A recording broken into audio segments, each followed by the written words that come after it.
Sí, en aquests moments el catalanisme està en una certa reestructuració i en certa manera podem parlar d'una perplexitat.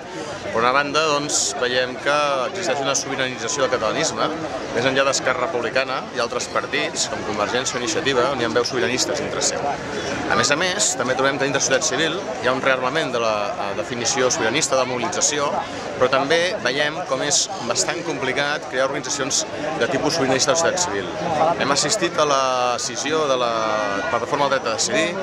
El dia de la Diada 11 de setembre passada vam veure com una manifestació organitzada per nombroses entitats.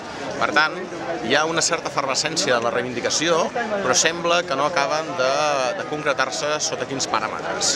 Hi ha una crítica als partits, però a vegades depèn molt dels partits. Els partits volen jugar a la unitat, però a la vegada juguen al curt plaç. Hi ha hagut accions com l'Òmnium Cultural d'intentar crear unitat entre els partits, però segons com han quedat a mitges, perquè no tots els partits parlamentaris s'han jugat.